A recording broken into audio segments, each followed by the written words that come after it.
A Mark 6 Golf R. They're actually quite rare, aren't they? Like, is rare the wrong choice of word? Just not very common. And a car alarm's going off just as I start filming. Not very common. I've never had one on my channel before. I've never had one as a bit of stock either, and I just bought this car last night. Should we let the alarm stop first? There it is. Magic. Stopped. I bought this car last night from a car trader, and what's really nice about this car is two things. One, it's got some lovely spec options, and two, it's stage 2 tuned. All right, so let's do the usual thing today. We're going to get on with the intro, go for a walk around, have a little look through spec, and then we're going to go through driving it and do draggy times. All right, let's get on it.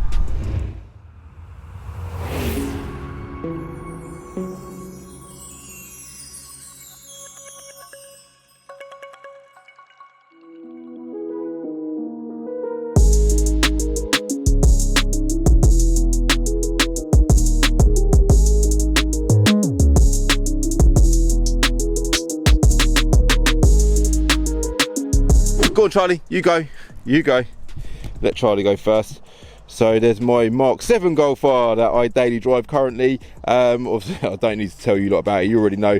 I love that car, literally love it. And it's strange, these were so much more common than the Mark 6s. Maybe they were just more affordable finance packages and stuff. I don't know.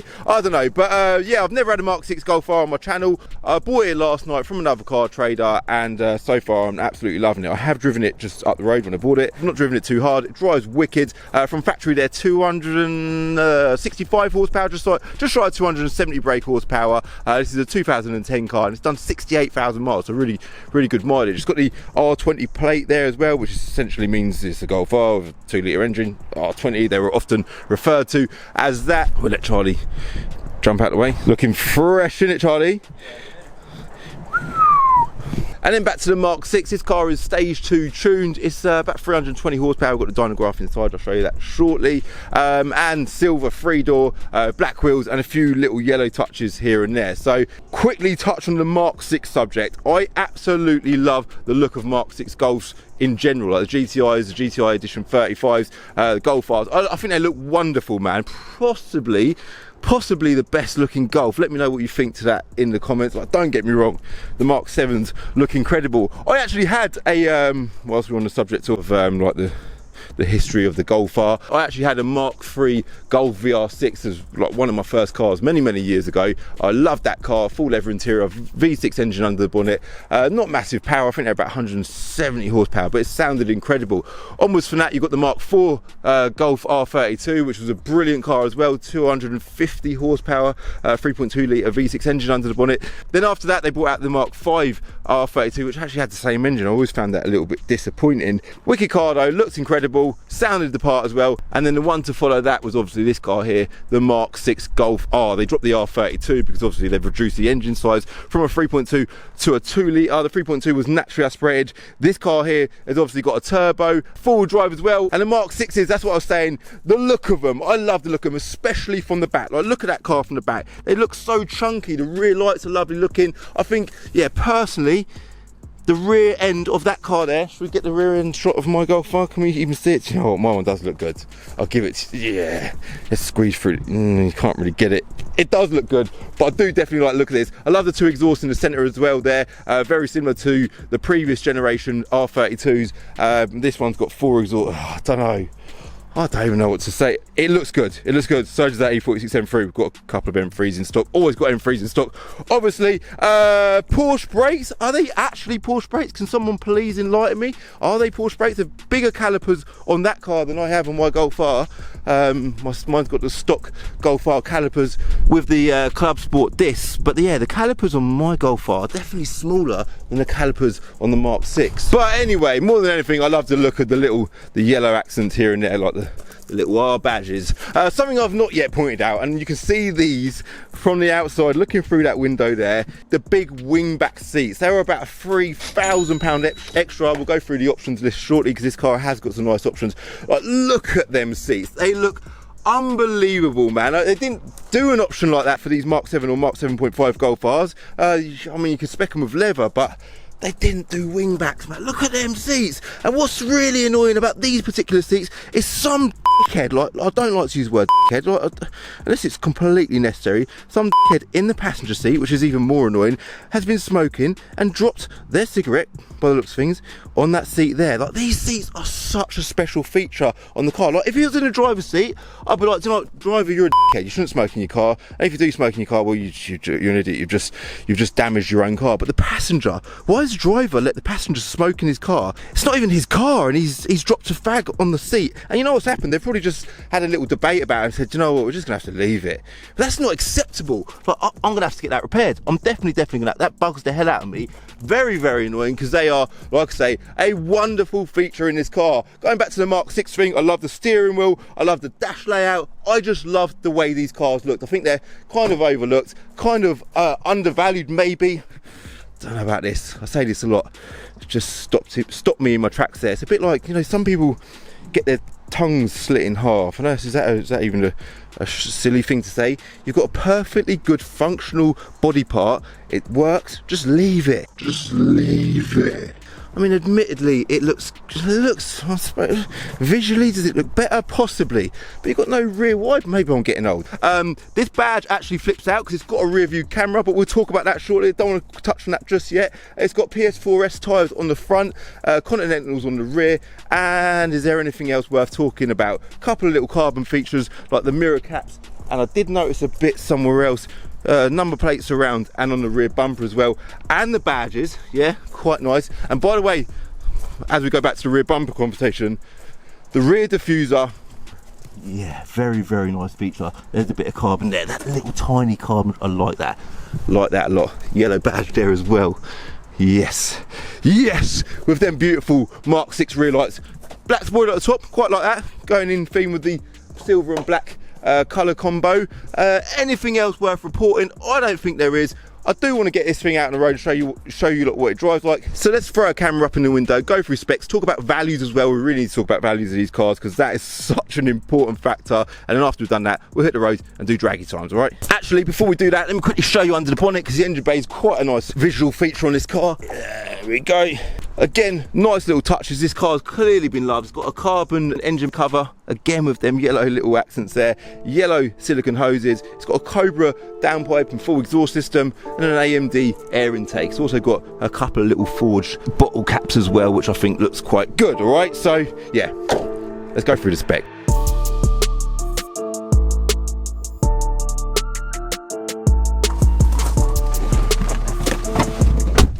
God, these seats hold you so well, they're so firm. And I wonder what's the wear like. The wear's pretty good, like it's done 68,000 miles, but obviously, like generally even, bucket seats, they tend to wear on the bolster quite bad because they protrude so much as you get in and out of the car. But it's not too bad on the, let me shut that, on the bolster there at all. But that is so annoying. So annoying. I'm not gonna rant about it anymore, but it was a passenger.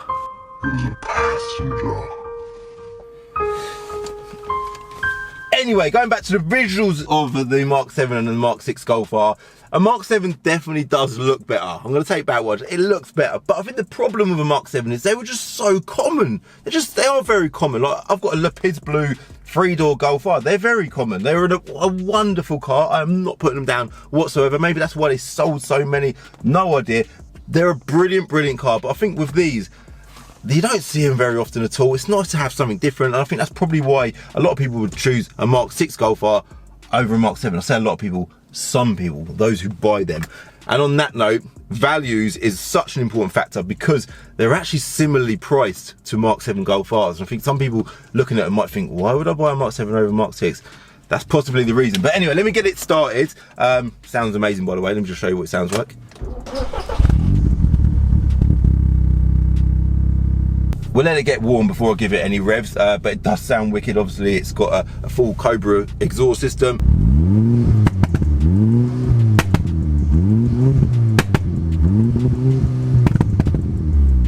Touchscreen infotainment system here, which I really like. I think it's quite nice. Heated seats.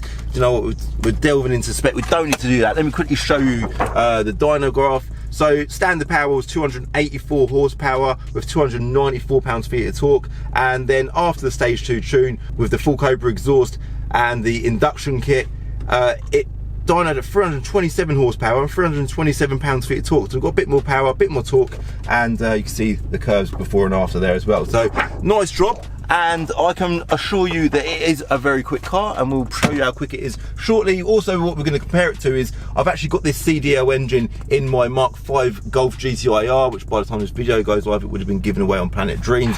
Still in my life right now. But yeah, we've done draggy times on that car. That was on air. It's got rear seat delete, bigger wheels. Really interesting to see how that compares to this, and also an S3, because that's another car. Anyone buying one of these will compare it to an S3. We recently gave away an Audi S3 on Planet Dreams. That's also a stage 2 tune car that has a manual gearbox. This is a DSG, which I've not yet mentioned, but I'm sure you would have seen it in the cinematics and stuff. And they're just interesting comparables. So we'll see where it falls on the draggy leaderboard shortly. All right, so here we go then. R20 DPP. That's obviously the private reg. Had a plate transfer previously. W4VYR Wavy R. Yeah, fair enough. Perhaps that was the silly sausage who burnt the passenger seat. Maybe, we don't know. By the way, I've not mentioned the R badge in these seats. Right, look at that R badge.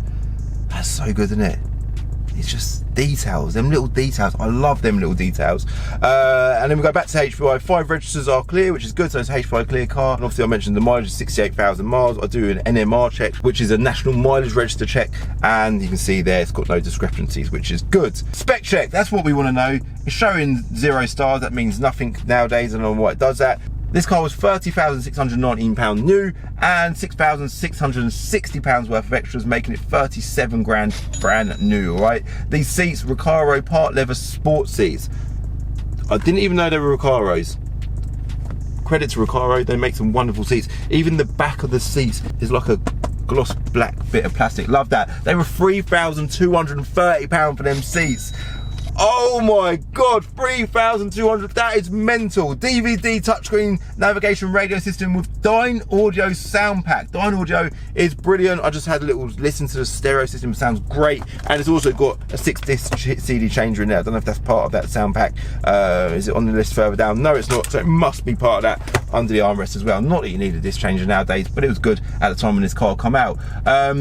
The 19-inch Talladega, I've never even seen that word in my life, alloy wheels with tyres and anti-theft wheel bolts, which includes black headlight surrounds. Interesting, £540. The headlights do look great on this car. I know I mentioned the rear lights earlier, but the headlights do also look really nice as well. Special metallic paint, 430 quid. Luxury pack, £125. Nothing's jumping out at me with what that luxury pack is. I did notice this carbon fibre trim on the interior though. That's quite nice. Doesn't look like proper carbon fibre, but it does look really, really good. So yeah, like that. Recaro part leather sports seats. That's just maybe you could option them as full or part leather as a free choice.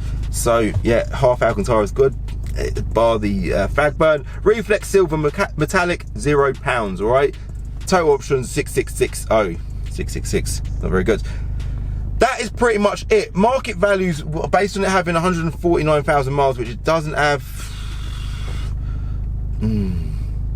That's just a poor indication. So what we'll do is we'll go to Auto Trader quickly. Volkswagen Golf R up to 2013. There's only 39 available. If we compare that to the Mark 7 Golf Rs, we may as well do that whilst we're at it. Even if we just look at Mark 7s only, exclude Mark 7.5s, there's 545 Mark 7s available. So you can see there's so much more common in comparison. Only 39 Mark 6s, but 545 Mark 7s, and that is excluding Mark 7.5s. Mental. But again, in defense of the Mark 7s, they're a brilliant car, okay? So back to Mark 6s. It's worth pointing all this stuff out, and it's all interesting stuff. Cheapest one on the net is £8,800. It's a Cat C car. The cheapest non-categorised one there is 10789. That's done 116,000 miles. Good price in Birmingham. Full service history, 2-key sat nav and reverse cam. I didn't mention a reverse camera, did I? Check this out. What a wicked feature, putting it under the VW badge. What a great feature. And obviously it comes up in here, it all looks really good. Very pro, love that. Continuing on with prices, I just like pointing out little features like that. It just always impresses me. 12.5 grand. If you want one with this kind of mileage, we narrow it right down. We'll say up to 80,000 miles, keep it broad-ish. Cheapest one there is 13 grand. It's in red, and it hasn't got the standard wheels on it. Then we've got a heavily modified stage 2 remapped one with 73,000 miles. So they start at about 13, 14 grand. But for 13 or 14 grand nowadays, you can actually get a Mark 7 Golf R. Which one would you buy? The older car that's not as common, or the newer car which is obviously more modern, but it is also very, very common? Let me know in the comments below. Let's now hit the roads and see what this thing drives like, yeah? Sounds so good. Downshifts there, DSG gearboxes are wonderful as well. Do you know what's really cool about a Mark 6 Golf R, by the way, which I don't think exists in any other R Golf at all, is the fact that they offer these as a convertible.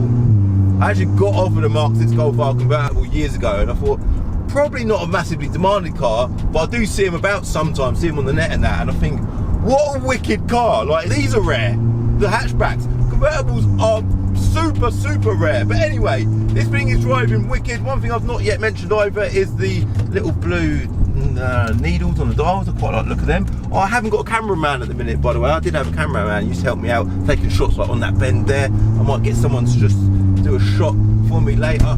Oh, that was a harsh bump. This car has also been lowered. It doesn't say exactly what suspension it's got on it on the invoice. Have got all the invoices though, which is brilliant. But yeah, so sitting a bit lower, and on the bumpy road there, it is suffering a little bit with the bumps, all right? Stick it in sports mode around this wonderful bend. Sometimes I wonder, is it even necessary for a car with from factory less than 300 brake horsepower to be four-wheel drive? Is that necessary? Is it pointless? I do quite like front-wheel drives because you get that playfulness that I talk about a lot when I drive a front-wheel drive hatchback. But it is quite cool when you get these cars tuned. Traction is never an issue, is it? So let's have a little feel of this, the flappy paddles on this gearbox. Down to second, down to first.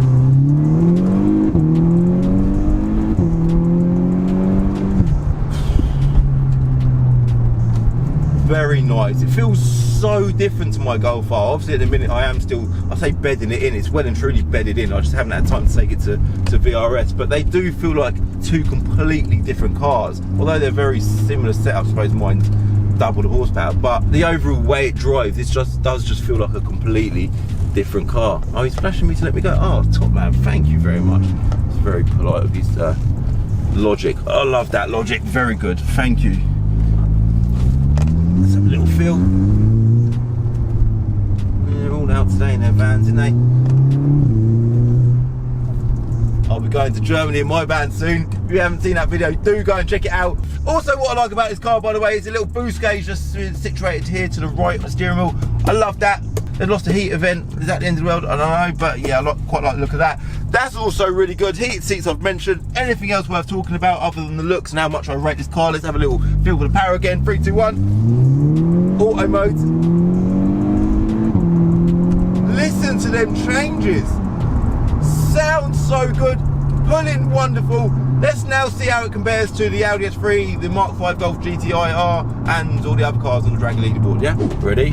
3, 2, 1. Oh, launch control. That was a nice launch.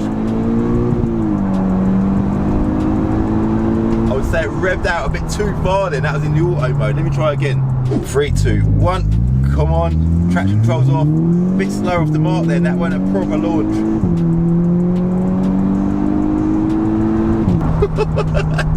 So the first run we done with the launch was 5.58 seconds, and then the second run without the launch was 5.84 seconds. Let's do one more with launch and see if we can get faster than run number 1. Right, here we go. 5.58 speed, yeah? Ready? 3, 2, 1. That's a better launch. Do you know what? This car launches so well. You know, some launches are harsh to the point where they feel like they're going to break the car. Yeah, we've seen that happen on this channel before, haven't we? Go. Oh. What was that? That's the... You broke it. Is that the diff? Oh my days. Oh. Did you just blow the diff? You just broke my car, man. This doesn't feel like that at all. It feels like quite a...